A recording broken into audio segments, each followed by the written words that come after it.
देंगे। लिखा कह रहा है कि तो कई बार लोग जो है अपनी आत्मिकता को भूल जाते हैं और अपनी गवाही को खराब करते हैं। बहुत सारे लोग जो है कि जब अपनी आत्मिकता को छोड़ देते हैं, जब वो क्रोध में आ जाते हैं, जब वो लोग कह रहे कि अपने पुलपिट से ऐसा प्रचार करना शुरू कर देते हैं, प्रचार करते करते हाथ में बुक लेते लेते किसी और के बारे में बोलना शुरू कर देते हैं। मैं उसे संत नहीं मानता। मैं ये कह रहा हूं कि वो लोग जो है कि ऐसे तरीके के अगर वो करते हैं तो वो वहीं रहते हैं, आगे नहीं बढ़ते। परमेश्वर सिखाता है, परमेश्वर जानता है। तो मैं तो यही कहता हूं कि बहुत सारे लोग जो हैं अगर सिचुएशन को चेंज करना चाहते हैं, अपनी परिस्थितियों को बदलना चाहते हैं, अगर अपनी लाइफ में कुछ चेंजिंग देखना चाहते हैं, परमेश्वर को खुश करना चाहते हैं, तो पवित्र आत्मा से कहता है कि आपको एक ही बात कहनी है कि परमेश्वर चाहे कुछ भी हो, लेकिन परमेश्वर मैं तेरी आज्ञाओं में बना रहूंगा। मैं किसी की बुराई करने वाला नहीं हूं। दुनिया बुराई कर रही, लेकिन मैं किसी की बुराई करने वाला नहीं हूं, क्योंकि मुझे परमेश्वर को खुश करने के लिए मुझे धरती पर भेजा गया है। मुझे परमेश्वर को खुश करना और मुझे अपनी आशीष को देखना है। परमेश्वर ऐसे व्यक्ति से खुश होते हैं जो किसी भी हालत में, कैसी भी परिस्थितियों में, खराब परिस्थितियों में भी अपनी गवाही कभी खराब नहीं होने देता। अगर आज आप चाहते हैं कि परमेश्वर आपके जीवन में काम करे, तो परमेश्वर के साथ चलना पड़ेगा आपको। परमेश्वर के साथ कौन लोग चल सकते हैं? इब्रानियों 11:5 में लिखा, कह रहे हम पढ़ते जब इब्रानियों 11:5 में, हाँ देखें स्क्रीन पर दिखा, इब्रानियों 11:5,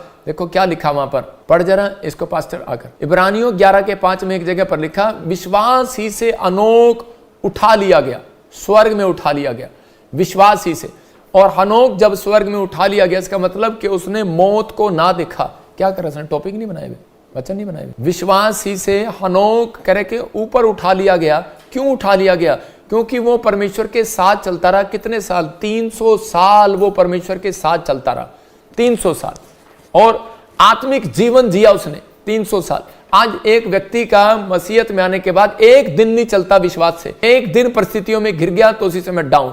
एक दिन हालात खराब हो गए, सिचुएशन खराब हो गया तो डाउन। इब्रानियों 11:5 में लिखा कर, विश्वास ही से हनोक ले लिया गया ताकि उसे मृत्यु का अनुभव ना हो। वह फिर नहीं दिखाई पड़ा, क्योंकि परमेश्वर ने उसे उठा लिया था। उसका रैप्चर हो गया। मैं कह रहा हूं कि परमेश्वर ऐसे लोगों को कह रहा है कि दुख से निकाल लेगा, समस्या से निकाल लेगा, उनके ऊपर ब्लेसिंग को खोलेगा। क्यों?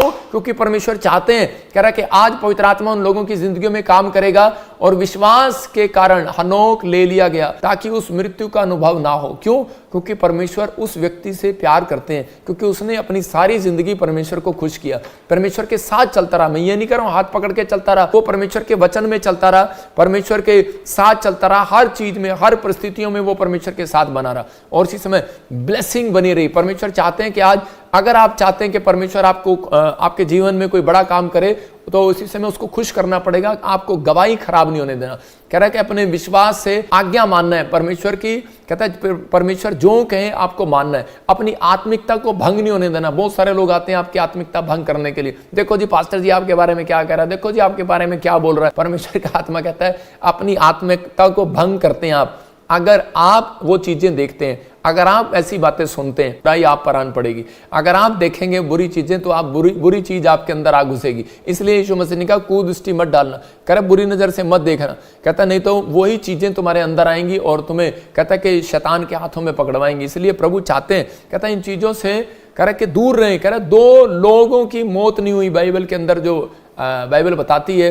कह रहे कि एक कह रहे कि हनोक और दूसरा एलिया। बहुत सारे लोग मर गए, लेकिन हनोक और एलिया ने परमेश्वर को ऐसा खुश किया, ऐसा खुश किया। मैं कह रहा हूं कि परमेश्वर ने उनको मरने नहीं दिया, उठा लिया। तो यह याद रखना कि परमेश्वर जब यीशु मसीह बादलों पर आएगा, तो जो लोग परमेश्वर को खुश करेंगे, मैं कह रहा हूं कि बाइबल बोलती है, नए नियम में लिखा मत्ती की किताब में, एक ले लिया जाएगा और एक छोड़ दिया जाएगा। इसका मतलब कह रहे 2 चक्की पीस रही होंगी, एक ले ली जाएगी, एक छोड़ दी जाएगी। जो जन्मा नहीं है और उसकी मौत भी नहीं हुई, मतलब कह रहा है कि एक व्यक्ति ऐसा है जो इसका जन्म भी नहीं हुआ और उसकी मौत भी नहीं हुई। मतलब परमेश्वर जो है अपने लोगों के जीवन में काम करना चाहता है। अपने पड़ोसी को पूछो, क्या आपने कभी खुदा को खुश किया है? क्या परमेश्वर को खुश किया है? तो अगर आज किया है तो आप कह सकते हैं कि परमेश्वर मैंने खुश किया है, लेकिन भाई परमेश्वर से पूछना पड़ेगा ये इसने खुश किया है कि नहीं। परमेश्वर कहाँ दिखाई देगा आपको? कहता है कि आप सोचते हैं कि शायद परमेश्वर को खुश करूंगा मैं। परमेश्वर कहता है जब आप इंसानों को खुश करते हैं, तो कह रहा है कि आप परमेश्वर को खुश करते हैं। ये क्रिसमस का दिन चल रहे हैं, ये मंथ आशीष का मंथ है। इस दिनों में कहते हैं आप जितना परमेश्वर के राज्य के लिए बीज बोएंगे उतना परमेश्वर को खुश करेंगे, जितने गरीब लोगों की हेल्प करेंगे उतना खुश करेंगे, जितना आप किसी विधवा की मदद करेंगे, जितना किसी गरीब के साथ सहायता करेंगे, परमेश्वर आपको कहता है ये महीना देते हैं। लास्ट सारे साल आपने कितनी गलतियां की, ये लास्ट महीना आपके लिए ऐसा है कि आपको आशीष मिले। बहुत सारे लोग बोलते हैं कि यीशु मसीह का जन्मदिन क्रिसमस कहीं बाइबल में नहीं है। मैं कह रहा हूं मत्ती की किताब में क्लियर लिखा कि यीशु मसीह जब पैदा हुआ तो उस समय 3 मजूसी उसको सोना लोबान भेंट देने के लिए गए, तो इसको पार्टी कहेंगे ना, इसको बर्थडे कहेंगे। तो आपको समझना है, बहुत सारे लोग जो है इस बात को गलत बयान करते हैं, लेकिन परमेश्वर चाहते हैं कि आप लोग जो कह रहे हैं कि जब अपने परिवार के अंदर, अपने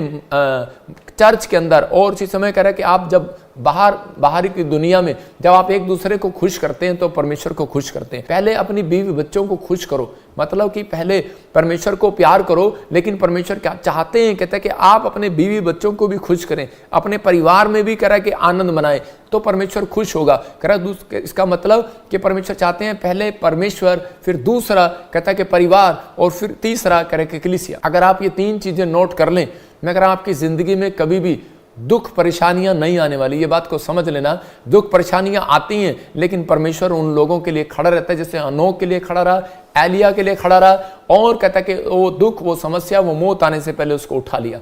तो परमेश्वर आज आपको सिखा रहे हैं इन बातें के लिए। इसका मतलब आपने किसी को सुना भी होगा कि रब राजी तो सब काजी, मतलब अगर रब खुश नहीं है तो फिर कुछ नहीं हो सकता। और आजकल के लोग बोलते हैं मियाँ बीवी राजी तो क्या करेगा काजी। तो इसका मतलब कि आपको खुश रहना है, लेकिन पहले परमेश्वर की आज्ञा को जब आप मानते हैं तो परमेश्वर खुश हो जाता है। लेकिन परमेश्वर से प्रार्थना ही करना सब कुछ नहीं है, लेकिन परमेश्वर के साथ साथ कर्म करना भी जरूरी है। जब आप इस मंथ में आप कर्म करते हैं, सिर्फ पूरे साल में लोग जो हैं आजकल जो परमेश्वर का भय मानते हैं या नहीं मानते, नास्तिक भी और आस्तिक भी, पापी भी और जो पाप करने वाला भी, कह रहा है कि ना पाप करने वाला भी व्यक्ति भी कहता है सिर्फ एक दिन बात मानता है, पूरी दुनिया में उसको एक दिन डर होता है, वो जनवरी का दिन पहला दिन होता है। वो कहते हैं वो यार अगर आज नहीं नहाए तो सारी दुनिया में हम पूरे साल नहीं नहाएंगे, अगर आज हमने गाली दे दी सारे साल गालियां देते रहेंगे। वो एक दिन कोशिश करते हैं, फिर भी उनकी फेल हो जाती है, फिर भी वो कुछ ना कुछ गलत कर बैठते हैं। अपने आप को खुश करने के लिए कहता है कि वो परमेश्वर को भी खुश करना भूल जाते हैं। लेकिन परमेश्वर चाहते हैं हम अपने जीवन के सबको राजी कर लेते हैं, कई बार हम सबको खुश कर लेते हैं कई बार, लेकिन पर कई बार खुदा को नाराज कर देते हैं। अगर आज परमेश्वर के लिए जियोगे तो याद रखना कि लोगों की मत सुनो। अगर आप लोगों की सुनोगे तो आप कभी परमेश्वर को खुश नहीं कर पाओगे। बहुत सारे लोग सोचते हैं कि जी वो देखो शराब पी रहा जी, वो देखो जी वो ये कर रहा जी, ये कर रहा जी, ये तो आदमी ऐसा है। यीशु मसीह के लिए बोलते थे ये तो व्यभिचारी है, वहां नहीं जाना, यीशु मसीह दुष्ट आत्मा की सहायता से निकालता है, वहां नहीं जाना। मैं कह रहा हूं कि आपकी परिस्थितियां कैसी भी हों, लेकिन आपको परमेश्वर को खुश करना है। अगर आप परमेश्वर को खुश करने वाले बने तो पवित्र आत्मा आपकी जिंदगी में काम करेगा।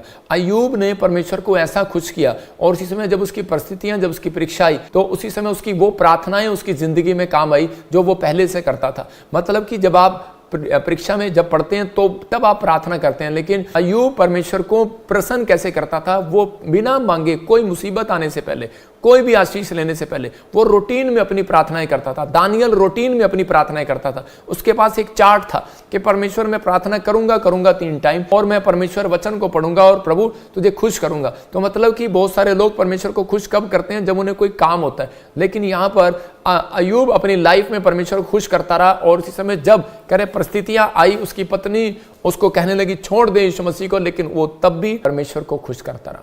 लेकिन उसने अपनी पत्नी को कह रहे कि कोई गलत बात नहीं की, अपने बच्चों के साथ कोई गलत बात नहीं की। बहुत सारे लोग जो हैं कह रहे कि कई बार अपनी परिस्थितियों में, सिचुएशन में पड़ने के बाद, मैं एक घर गृहस्थी से जुड़े हुई बातें बता रहा हूं कि आज जो है कहते हैं कि जब तक आप आशीषित नहीं होंगे, जब तक आप अपने परिवार के मुखिया सही नहीं होंगे। बाइबल बोलती है कि प्रधान वो नहीं, कहते हैं बिशप वो नहीं हो सकता, कह रहा है कि जो अपने घर का देखभाल ना कर सके, अपने घर को ना चला सके। नाम का बिशप होना बहुत बड़ी बात है कि बिशप है, लेकिन अपने घर का, अगर उसके घर में जाकर देखें तो उसका हाल बहुत बेकार है। मैं कह रहा हूं कि आपके जीवन में, मैं कह रहा हूं कि जब तक कह रहे कि आपके घर में शांति नहीं होगी, तब तक आप आशीष को नहीं देख सकते। एक औरत आई और बोली देखो मेरे पिता मैं देखो डैडी मेरे पति मेरे बारे में क्या बोल रहा है। मैंने कहा छोड़ परे ये सोच। मैंने कहा यीशु क्या बोल रहा है तेरे बारे में, तो यीशु क्या सोच रहा है हमारे बारे में, हमें ये सोचना है। बहुत सारे लोग जो हैं छोटी छोटी बातों के लिए अपनी परिस्थितियों में हिम्मत हार जाते हैं और उसी समय छोड़ देते हैं एक दूसरे को। लेकिन मैं उन लोगों के लिए बता रहा हूं कि बहुत सारे लोग चाहते हैं कि परमेश्वर खुश हो। सिर्फ प्रार्थना करना ही खुश नहीं है, बाइबल पढ़ना ही खुश नहीं है, माँ बाप की इज्जत करना है, पत्नी पत्नी की इज्जत करना ही खुश नहीं है। परमेश्वर कहता है कि जो बाइबल के अंदर बातें लिखी हैं उसमें परमेश्वर को आप जब कर्म करते हैं तब परमेश्वर आपकी जिंदगी में खुश होता है। मैं आपको बता रहा हूं कि जब मैं छोटा था तो उस समय मैं देखता था कि मेरे डैडी शराब पीते थे। मैं 8वीं क्लास में था और उस समय मेरी माँ जो है वो पढ़ी लिखी नहीं थी और मेरे डैडी जो बड़े बार बार शराब पी के वो पिटाई करता था मेरी मम्मी की, और बच्चों को भी ऐसे उठा के, मेरी छोटी बहन को भी उठा के ऐसे फेंक देता था, शराब पी के कुछ भी, और जो हाथ में आता था तोड़ फोड़ कर देता था। हम बड़े परेशान थे। और इसी समय थोड़े दिनों के बाद तो जब मैं प्रभु में आ गया, कुछ सालों के बाद जब मैं प्रभु में आ गया, मैंने कई बार अपनी माँ से पूछा, मैंने कहा तू ऐसे व्यक्ति के साथ क्यों रहती है। लेकिन मेरी माँ का एक ही जवाब था, मेरी माँ का जवाब था कि नहीं, परमेश्वर ने जोड़ा है, हमें कोई अलग नहीं कर सकता। मैं कह रहा हूँ कि मेरी माँ का ध्यान जो था कि मेरे बाप के साथ एक प्रेम रिश्ता था उसका। मैं कह रहा हूँ कि और उसी समय कि बहुत बार हमें गुस्सा आता था कि भाई तूने छोड़ दे इसको। आज बहुत सारे लोगों को मैं ये इसलिए बता रहा हूँ कि छोटी सी तू में होती है। पत्नी बोलती है कि मैं इसके साथ नहीं रहूंगी, पति बोलता है कि मैं इसके साथ नहीं रहूंगा, बच्चे बोलते हैं कि हम घर में नहीं रहेंगे। लेकिन अगर आपका रिलेशन घर में ये चल रहा है तो उसी समय परमेश्वर का आत्मा आपसे खुश नहीं है, परमेश्वर का आत्मा वहां नहीं है। और उसी समय थोड़े दिन के बाद, जब मैंने कुछ सालों के बाद जब मैं प्रभु में आ गया और मैंने खूब प्रार्थनाएं की और मेरी मम्मी भी प्रभु में आ गई, और मैंने अपनी मम्मी को बताया कि तू कितने साल से दुख उठा रही है, लेकिन अब तू प्रभु में आकर देख। और जब मेरी माँ प्रभु में आई और जब प्रार्थनाएं किया तो उसी समय मेरे डैडी ने शराब छोड़ दिया और प्रभु में आ गया। और आज मेरा डैडी जब किसी का लड़ाई झगड़ा होता है घर में तो उनको शिक्षा देता है। एक औरत मेरे डैडी के सामने बोल रही थी कि ये बहुत शराब पीता है, मैं इसको छोड़ दूंगी। मेरे डैडी ने पूछा कितने साल हुए तेरे शादी को, उसने कहा 2 साल। मेरे डैडी ने कहा मैंने 24 साल शराब पिया और इसको मारा है। कहता है कि इसकी माँ से देखो, आज गवाहियां देता है कि मेरी पत्नी को देखो, इतनी ईमानदार कोई नहीं होगी कि मैंने इसको मारा पीटा सब कुछ किया, लेकिन ये फिर भी मेरे साथ बनी रही, फिर भी मेरे साथ कहते कि मुझसे प्रेम करती रही, मुझे छोड़ कर नहीं गई, मेरे दुख में सुख में मेरे साथ रही।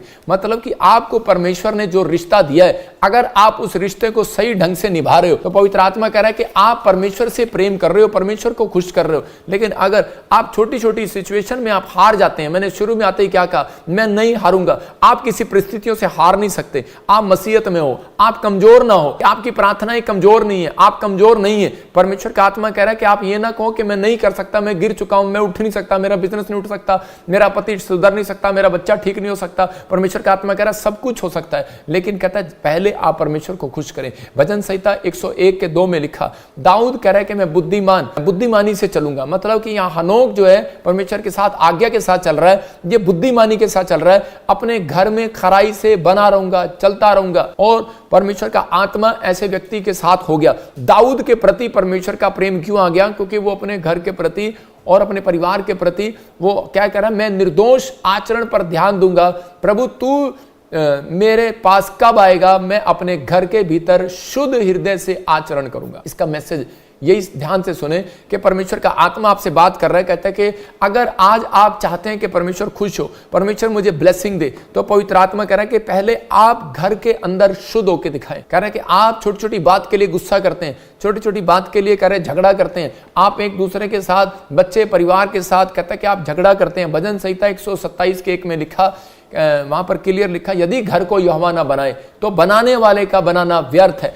और कह रहा है यदि नगर की रक्षा यहोवा ना करे तो रखवाले का जागना व्यर्थ है। मतलब कि आपका सिक्योरिटी गार्ड भी आपके घर की रक्षा नहीं कर सकता, आपके जान माल की रक्षा नहीं कर सकता, तो स्वरदूत भी बाहर खड़े रक्षा नहीं कर सकते, आपकी हड्डियों की, नसों की, मांसपेशियों की, किडनियों की सुरक्षा नहीं कर सकते। कहते जब तक आप, कहते यदि यहोवा का घर, कहता है कि आप को उसको सुरक्षित ना रखें। हो सकता है कहता है कि आपने एक घर बनाया है हाथ वाला, लेकिन एक घर कहता है कि आपके मंदिर को बोल रहा है, आपके शरीर को, आपकी आत्मा को बोल रहा है। कहता है कि जब तक आप अंदर से सुंदर नहीं होंगे, अंदर से अपने आचरण को चेंज नहीं करेंगे, तो परमेश्वर आपके जीवन में काम नहीं करेगा। हम ऊपर से बाइबल लेके पढ़ते हैं, डायरी लेके हाथ में प्रचार करते हैं, और अंदर से हम कपट रखते हैं, छल रखते हैं, और अंदर से हम बुरी बातें बोलते हैं, तो परमेश्वर सुनता है। परमेश्वर देखता है, चाहे वो पादरी हो चाहे वो विश्वासी हो, अंदर से और बाहर से जांचने वाला देखने वाला परमेश्वर है। वो अपने आप ही परमेश्वर उन लोगों का न्याय करता है। लेकिन उन लोगों को बता रहा हूं कि आपकी गवाही सबसे पहले घर में ठीक होनी चाहिए।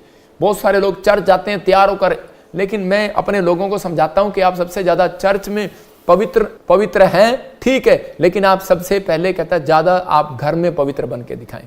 क्योंकि आप कह रहे हैं कि इतने घंटों में 24 घंटे में से मैं कह रहा हूं कि 24 अगर आप मल्टीप्लाई भी करें 7 दिन में, मैं कह रहा हूं 300 कितने भी घंटे बनते हैं, लेकिन उन घंटों के अंदर आप ज्यादातर आप घर के अंदर रहते हैं। इसका मतलब परमेश्वर चाहते हैं कि भी आप घर में पवित्र होकर दिखाएं। आपका नेचर जो है, आपका स्वभाव जो है, पहले घर में ठीक होना चाहिए, चर्च में बाद में ठीक होना चाहिए। घर में स्वभाव ठीक नहीं है, चर्च में कैसे ठीक होगा। बेस्ट बर्तन, मैं कह रहा हूं महंगा बर्तन कब निकालते हैं, कह रहा है, और बेस्ट कपड़े कब निकालते हैं, बेस्ट पकवान कब बनाते हैं। सोने की चैन फॉरेन में कह रहा कि नहीं, कह रहा इंडिया में डालते हैं कारण, लेकिन मैं ये चीजें बता रहा हूं कि बेस्ट बर्तन को कब निकालते हैं, जब एकदम कहता है कि कोई जरूरत होती है तब निकलता है वो बर्तन। मतलब महंगा बर्तन, महंगे कपड़े और महंगे पकवान कब बनते हैं, कह रहा है कि जब कोई इंपॉर्टेंट दिन होता है, बेस्ट चीजें होती हैं। तो परमेश्वर भी आपके लिए कहता है जब आप बेस्ट बन के दिखाएंगे तो परमेश्वर आपके लिए कुछ बेस्ट ही निकालेंगे अंदर से। याद रखना, बेस्ट चीजें देंगे आपको, बेस्ट करके दिखाएंगे, लेकिन आपको कुछ बेस्ट बन के दिखाना है, अपने अंदर बेस्ट बन के दिखाना। आपके घर में अगर पहले शांति है तो परमेश्वर आपके जीवन में वो काम करेंगे। अगर आपके घर में शांति नहीं है तो याद रखना, कभी भी परमेश्वर आपको चर्च हो चाहे बाहर हो, आप आशीष नहीं पा सकते। इसलिए आज का मैसेज इसलिए जरूरी है कि आप घर के अंदर कहते हैं कि अपने आप को कहता है कि सब कुछ सावधान करके रहें। एक औरत गई बाबे के पास और जाकर कहने लगी कि ऐसा मंत्र दे दो जी मेरा पति मेरे वश में हो जाए और मेरा पति ठीक हो जाए। और उसी समय एक आदमी आया और कहने लगा बाबा जी कहता है मेरी ऐसा मंत्र दे दो कि मेरी पत्नी मेरे वश में हो जाए। और उसी समय बाबे ने फटाफट चिमटा लिया, लोटा लिया, उठा के मारा। कहता बेवकूफ, कहता कि अगर मेरे हाथ में होता तो आज मैं यहाँ बैठा होता, तपस्या कर रहा होता। कहता मेरे बस की बात नहीं है। कहता तभी तो पत्नी से तंग होके बाबा बन गया। तो आप इस समय आपको विचार करना है। देखो लोग कैसे मजे से सुन रहे हैं रजाई में बैठ के वचन को। तो परमेश्वर आपकी जिंदगी में काम करना चाहते हैं और आपको आशीष देना चाहते हैं। लेकिन अगर आज आप कहते हैं अगर आप परमेश्वर के आगे आप अपनी बातें रखते हैं और परमेश्वर नहीं सुनते, तो उसका कारण यही है कि अगर आप पति पत्नी खुश नहीं है, बच्चे माँ बाप खुश नहीं है, तो इसका मतलब आपके घर में शांति नहीं है, तो परमेश्वर भी आपसे कभी खुश नहीं होंगे। इफिसियों 5:25 में लिखा कि पति अपनी पत्नी से ऐसे प्रेम करे, और उसका उपाय ढूंढना है आपको कि मैं कैसे प्रेम करूं परमेश्वर, कि मैं तेरी बात को कैसे करूं। कहता जैसा मसीह ने भी कलीसिया से प्रेम करके अपने आप को उसके लिए दे दिया। मतलब है पत्नियों अपने पति से ऐसे प्रेम रखो। और यहां क्लियर बोल रहे हैं कि हे पत्नियों अपने पति से प्रेम रखो, पतियों अपने पत्नी से प्रेम रखो। पतियों के लिए बोल रहा है कि अपने पति से प्रेम रखो, और पत्नियों के लिए आदेश है कि हे पत्नियों अपने अपने पति के अधीन रहो। बहुत सारे लोग जो है कह रहे झगड़ा करते हैं, गुस्सा करते हैं और उनके घर में शांति नहीं है, इसलिए प्रॉब्लम है। एक बार एक पादरी प्रचार कर रहा था और एक उसकी पत्नी, उसी समय उसकी औरत जो है वो बिस्तर लेकर आ रही थी सिर के ऊपर। उसने कहा